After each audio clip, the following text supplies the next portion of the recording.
जय हिंद दोस्तों, मैं शुभम आप सभी का एक बार फिर से स्वागत करता हूं आपके अपने YouTube channel ST dream institute में। आशा करता हूं कि आप स्वस्थ होंगे, मस्त होंगे और जबरदस्त तरीके से आपकी पढ़ाई भी चल रही होगी। तो बिना किसी देर के चलते हैं आज के अपने प्रैक्टिस सेट की तरफ। प्रैक्टिस सेट में पहला ही क्वेश्चन आपसे क्या कहता है, गंडक किसकी सहायक नदी है। गंडक किसकी सहायक नदी है, तो मैं सबसे पहले बात कर लेता हूँ गंडक नदी की। गंडक नदी की अगर बात करते हैं तो गंडक नदी का जो लंबाई है, सबसे पहले लंबाई जान लीजिए। इसकी लंबाई कितनी रहने वाली है, तो 630 किलोमीटर इसकी लंबाई रहने वाली है।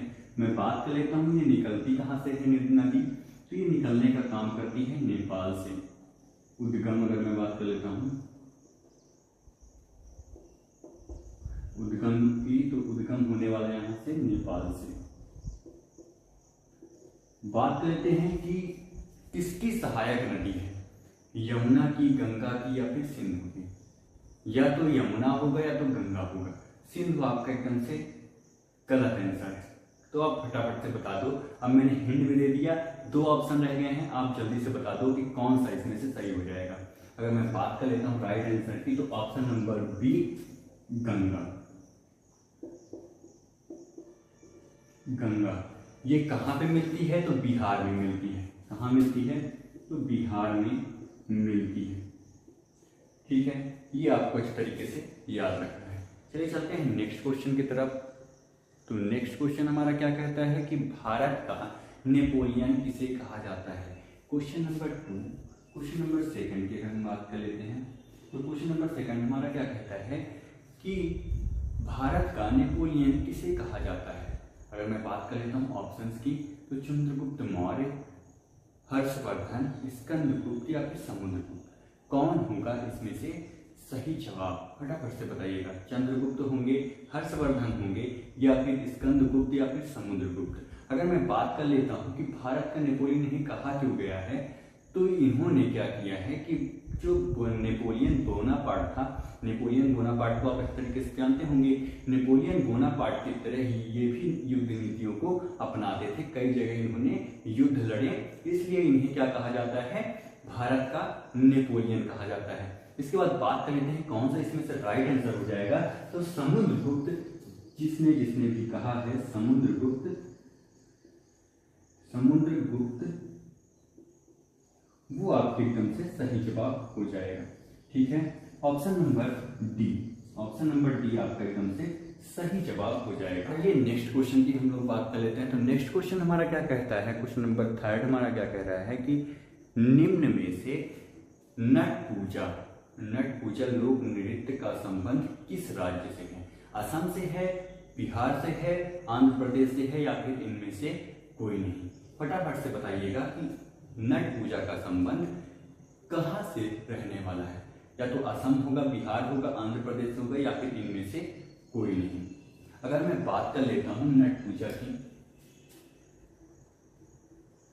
नट पूजा की अगर मैं बात करता हूं, तो नट पूजा जो है वो देवताओं के सम्मान के लिए होती है। क्यों करते हैं, देवताओं के सम्मान के लिए।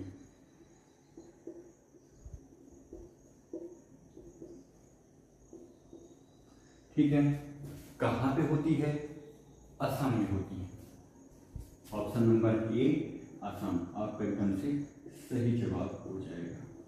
ठीक है, असम आपका एकदम से सही जवाब रहने वाला है। चलिए चलते हैं नेक्स्ट क्वेश्चन की तरफ। तो नेक्स्ट क्वेश्चन भी जल्दी से देख लेते हैं फटाफट से कि टेलीफोन का आविष्कार किसने किया। बहुत ही छोटा क्वेश्चन है, इजी क्वेश्चन है, फटाफट से बता दीजिएगा क्योंकि इसके लिए ज्यादा टाइम वेस्ट नहीं करना है। थॉमस अल्वा एडिसन है या फिर अलेक्जेंडर ग्राहम बेल है, जी मार्कोनी है या फिर इनमें से कोई नहीं।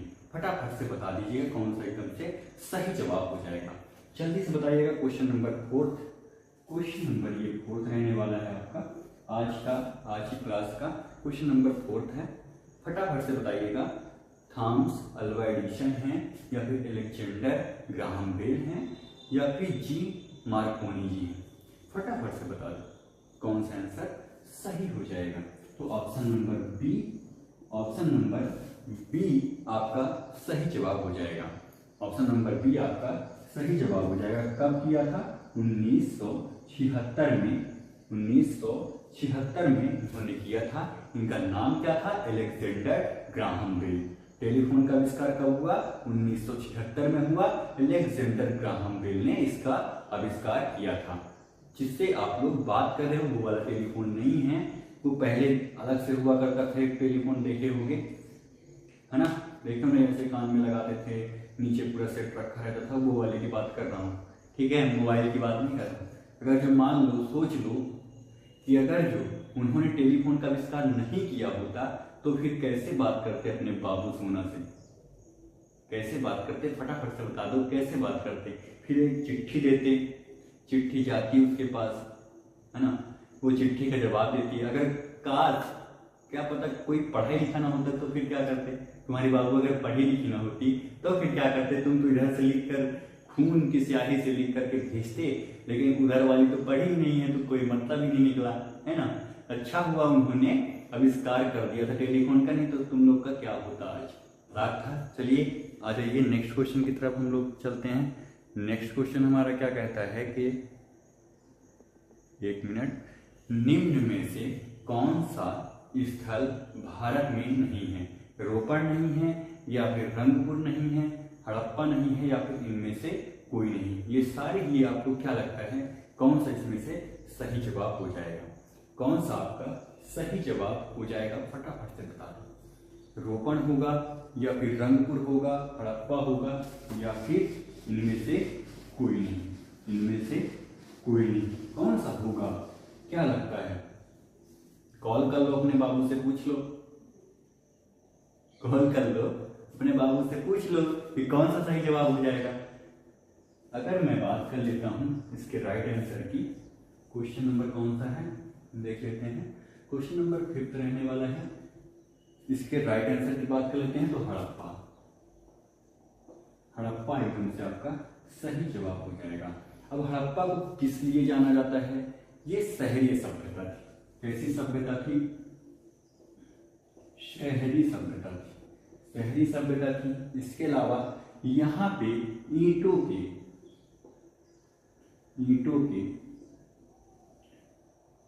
ईंटों के साक्ष्य पाए गए। मतलब यहाँ पे जो घर बना करते थे तो ईंटों से बना करते रहे होंगे, है ना, यही बात है ना। साक्ष्य मिला है तो इसका मतलब ये लोग ईंटों से घर बनाया करते रहे होंगे।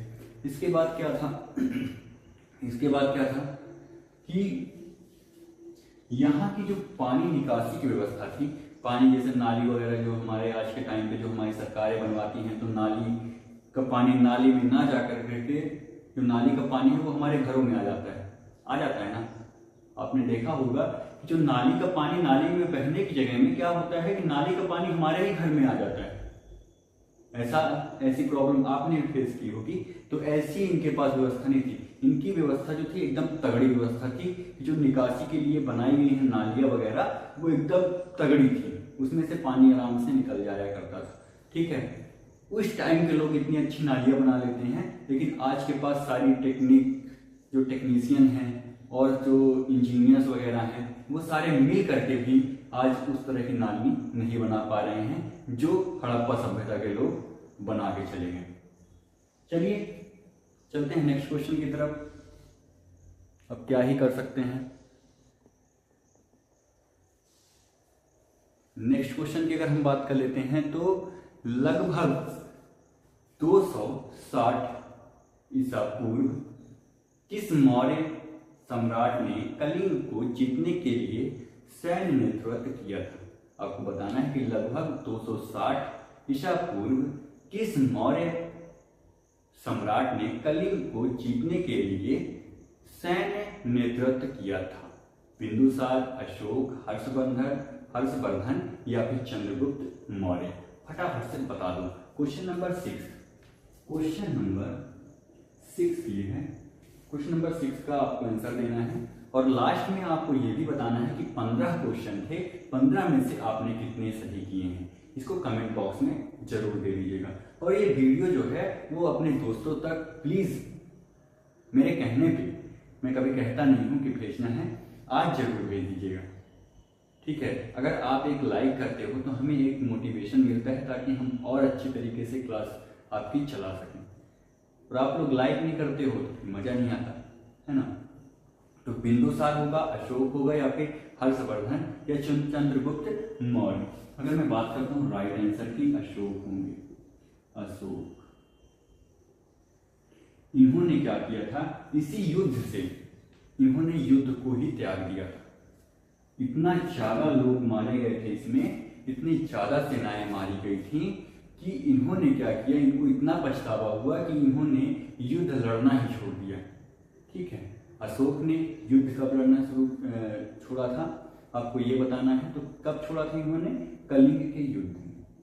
कलिंग का युद्ध जैसे ही खत्म होता है फिर इन्होंने क्या किया, संन्यास टाइप का धारण कर लिया कि आज से मैं कभी भी लड़ाई नहीं करूंगा। संन्यास का मतलब मेरा वो वाले संन्यास से मतलब नहीं कि जंगलों में जाकर रहने लगे। मेरा कहने का मतलब ये है कि अब मैं लड़ाई नहीं किया करूंगा, जो मैंने लड़ाई कर ली वो कर ली, लेकिन अब मैं नई कोई लड़ाई नहीं करूंगा। चलिए नेक्स्ट क्वेश्चन की तरफ चलते हैं। इसका ऑप्शन नंबर बी छाप लीजिए फटाक से। आ जाइए नेक्स्ट क्वेश्चन की तरफ चलते हैं। नेक्स्ट क्वेश्चन हमारा क्या कहता है, रुक लीजिएगा थोड़ा सा, बस 1 मिनट सेटिंग कर लें। नौकरी में समान अवसर का अधिकार संविधान के किस अनुच्छेद में प्रस्तावित किया गया है। ठीक है ना, आपको बताना है कि नौकरी का जो समान अवसर मिले, आपको सब लोग समान तरीके से नौकरी कर सकें, उसके लिए किस अनुच्छेद में लिखा गया है। आपके पास ऑप्शंस हैं अनुच्छेद 17, अनुच्छेद 16, अनुच्छेद 45 या अनुच्छेद 19। फटाफट से जवाब दे दीजिए। अगर मैं अनुच्छेद 17 की बात कर लेता हूं, अनुच्छेद 17 इसमें जाति बात के बारे में दिया कि किसी को जाति के आधार पर हम उसे छुआछूत के लिए नहीं मान सकते। कोई दूसरी जाति का है तो हम उसे छूने से मना कर दें। इस चीज के लिए वहां पे प्रावधान दिया गया है कि अगर ऐसा आप करते हो कि आप उच्च जाति के होकर के निम्न जाति के लोगों को परेशान करते हो या फिर छूने से मना करते हो तो आपको सजा होगी। ठीक है, अगर मैं अनुच्छेद 16 की बात करता हूं, ऑप्शन नंबर बी आपका एकदम से सही जवाब हो जाएगा। ऑप्शन नंबर बी आपका सही जवाब हो जाएगा। अनुच्छेद 16 आपका एकदम से राइट आंसर होगा। चलिए चलते हैं नेक्स्ट क्वेश्चन की तरफ। तो नेक्स्ट क्वेश्चन भी एकदम से मतलब इजी क्वेश्चन है ना। इस टाइप के क्वेश्चन पूछे आते हैं और इसी टाइप के क्वेश्चन में आप हमेशा फंसोगे। देखो इस टाइप के भी क्वेश्चन पूछे जाते हैं, क्योंकि मैं बाहर से कोई क्वेश्चन नहीं लेकर के आया हूँ, सारे ही किसी न किसी परीक्षा में पूछे गए हैं, वो भी रेलवे की ही परीक्षाओं में पूछे गए क्वेश्चन को मैं लेकर के आया हूँ। या तो एनटीपीसी में पूछे गए हैं या फिर रेलवे ग्रुप डी में क्वेश्चन पूछा गया है। भारत का राष्ट्रपति होता है, राष्ट्र का मुखिया होता है, संसद का मुखिया होता है, या विदेश का मुखिया होता है, या फिर डी इनमें से कोई नहीं। क्या लगता है, संसद का मुखिया होता है, या विदेश का मुखिया होता है, या फिर राष्ट्र का मुखिया होता है? फटाफट से बता दीजिए। ये क्वेश्चन नंबर कौन सा है, क्वेश्चन नंबर 8 रहने वाला है। आपको बताना है कौन सा इसमें से सही जवाब हो जाएगा। तो ये होता है राष्ट्र का मुखिया, राष्ट्र का मुखिया, जो आपको ऑप्शन नंबर ए में देखने के लिए मिल रहा है। ऑप्शन नंबर ए में आपको देखने के लिए मिल रहा है, तो फटाफट से ऑप्शन नंबर ए को सही कर लीजिएगा, निशान लगा लीजिएगा कौन सा सही है। तो ऑप्शन नंबर ए एकदम से आपका राइट आंसर रहने वाला है। चलिए नेक्स्ट क्वेश्चन की तरफ चल देते हैं। तो नेक्स्ट क्वेश्चन हमारा क्या कहता है कि सिंधु घाटी सभ्यता की डैश डैश डैश लोगों द्वारा किसकी पूजा की जाती है? किसकी पूजा की जाती है? या तो हनुमान जी की पूजा की जाती है, विष्णु भगवान की, या फिर पशुपति की, या फिर काली की? किसकी पूजा की जाती थी? किसके द्वारा? सिंधु घाटी सभ्यता के लोगों के द्वारा किसकी पूजा की जाती थी? ये क्वेश्चन आपसे पूछा गया है। क्वेश्चन तो कुछ और लिखा है, लेकिन क्वेश्चन कहने का मतलब यही है, ठीक है ना। सिंधु घाटी सभ्यता के डैश डैश लोग की पूजा करते थे। किसकी पूजा करते थे? हनुमान जी करते थे, विष्णु की किया करते थे, या फिर पशुपति की, या फिर काली की? क्या लगता है कितने लोग ऑप्शन नंबर क्वेश्चन नंबर 9 में ऑप्शन नंबर बी के साथ जाना चाहते हैं? ऑप्शन नंबर बी के साथ साथ साथ कौन कौन जाना चाहता है, जल्दी से हाथ ऊपर कर दो या फिर कमेंट कर दो कि मैं ऑप्शन नंबर बी के साथ जाना चाहता हूँ। अगर जो कोई भी ऑप्शन नंबर बी के साथ जाना चाहता है वो एकदम से गलत है, क्योंकि इसका जो राइट आंसर हो जाएगा वो option number C, option number C Pashupati. Pashupati की पूजा यहाँ पे की जाती थी। कहाँ पे? सिंधु घाटी सभ्यता के लोग पशुपति की पूजा किया करते थे। आ जाइए नेक्स्ट क्वेश्चन को देख लेते हैं। नेक्स्ट क्वेश्चन हमारा क्या कहता है कि भारत के संविधान में भाईचारे की भावना किस देश से प्रेरित है? क्या लगता है आपको कि आयरलैंड से आई है या फिर अमेरिका से, इटली से या फिर फ्रांस से? अगर हम बात कर लेते हैं इसके राइट आंसर की, क्वेश्चन नंबर 10 है ये। क्वेश्चन नंबर 10 में अगर हम राइट आंसर की बात कर लेते हैं तो आपका ऑप्शन नंबर डी एकदम से सही जवाब हो जाएगा। फ्रांस आपका एकदम से सही जवाब होगा। और हम बात करें थोड़ी सी फ्रांस से क्या क्या लिया गया है, समानता की ली गई है और स्वतंत्रता और बंधुत्व। बंधुत्व को ही हम लोग क्या कह रहे हैं कि भाईचारे की भावना। ठीक है, भाईचारे की भावना कहाँ से ली गई है? तो भाईचारे की भावना लिया गया है आपके फ्रांस से, जो आपको ऑप्शन नंबर डी में देखने के लिए मिल रहा होगा। आ जाइए नेक्स्ट क्वेश्चन की तरफ चल देते हैं। तो नेक्स्ट क्वेश्चन हमारा क्या कहता है कि भारत का मृदा सर्वेक्षण किस वर्ष में मृदा के वैज्ञानिक सर्वेक्षण करने के लिए स्थापित किया गया था? थोड़ा सा दिखाई दे रहा था, गड़बड़ था स्क्रीन, इसलिए मैंने उसको सही किया है, थोड़ा सा वो करिएगा। चलिए बता दीजिए 1950, 1956, 1995 या फिर 2021 में कब आपका सही जवाब होगा? कौन सा?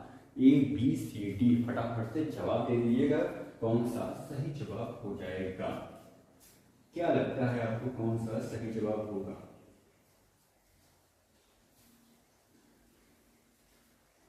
उन्नीस 1950 होगा या फिर 1956 होगा या फिर 1995 या फिर 2021? तो अगर हम राइट आंसर की बात कर लेते हैं, क्वेश्चन नंबर 11, अगर हम इसके राइट आंसर की बात कर लेते हैं तो 1956 आपका एकदम सही जवाब हो जाएगा। और ऑप्शन नंबर बी में आपको देखने के लिए मिल रहा होगा। ऑप्शन नंबर बी में आपको देखने के लिए। आ जाइए नेक्स्ट क्वेश्चन को देख लेते हैं। नेक्स्ट क्वेश्चन हमारा क्या कहता है कि निम्नलिखित में से किस राज्य में पूवी तोरा जीव अभ्यारण्य स्थित है? आपको बताना है कि कौन सा इसमें सही जवाब हो जाएगा। असम है, मध्य प्रदेश है, बिहार है या फिर गुजरात? फटाफट से बताइएगा कौन सा इसमें से सही जवाब हो जाएगा। क्वेश्चन नंबर 12, कौन सा इसमें से सही जवाब हो जाएगा? क्या लगता है, गुजरात होगा, बिहार होगा या फिर मध्य प्रदेश या असम? अगर मैं राइट आंसर की बात कर लेता हूं तो ऑप्शन नंबर ए जहां पे भी आपको दिख रहा है असम, वही आपका सही जवाब हो जाएगा। असम एकदम से सही जवाब होगा, जो आपको ऑप्शन नंबर ए में देखने के लिए मिल रहा है। आ जाइए नेक्स्ट क्वेश्चन की तरफ चलते हैं। तो नेक्स्ट क्वेश्चन हमारा क्या कहता है? नेक्स्ट क्वेश्चन हमारा क्या कह रहा है कि ब्रिटिश सरकार द्वारा लंदन से भारतीय नेताओं का प्रथम गोलमेज सम्मेलन कब बुलाया गया था? ये आपको बताना है। 1930 में, 1931 में या फिर 1956 में या फिर इनमें से कोई नहीं। इसका जो राइट आंसर हो जाएगा option number B, question number 13 का ऑप्शन नंबर बी 1930 एकदम से आपका सही जवाब हो जाएगा। फटाफट से 2 क्वेश्चन और बचे हुए हैं तो उनको भी जल्दी कर लेते हैं। भरतनाट्यम का संबंध किस राज्य से है? भरतनाट्यम का संबंध किस राज्य से है? मध्य प्रदेश से है, असम से है, तमिलनाडु से है या फिर इनमें से कोई नहीं? जल्दी से बता दीजिएगा। तो अगर हम बात कर लेते हैं क्वेश्चन नंबर 14 की, क्वेश्चन नंबर 14 की अगर बात कर लेते हैं तो तमिलनाडु आपका एकदम से सही जवाब हो जाएगा। तमिलनाडु आपका एकदम से सही जवाब हो जाएगा। चलिए फटाफट से एक क्वेश्चन और है, उसको देख लेते हैं। हाल ही में वित्त मंत्रालय के व्यय विभाग में महालेखा नियंत्रण का पदभार किसने ग्रहण किया है? क्या लगता है आपको, कौन सा इसमें से सही जवाब हो जाएगा? राघव गुप्ता, या फिर अमित कपूर, या फिर TSA कल्याणी, या फिर इनमें से कोई नहीं? फटाफट से जल्दी से बता दीजिएगा इसमें से कौन सा आपका एकदम से सही जवाब हो जाएगा। तो क्वेश्चन नंबर 15 का अगर मैं बात करूं तो ऑप्शन नंबर सी एकदम से सही जवाब हो जाएगा, जहां पे आपका है TCA कल्याणी। आप एकदम से सही जवाब कर लीजिएगा। ठीक, आ जाइए देख लेते हैं आज के वन लाइनर क्वेश्चंस को।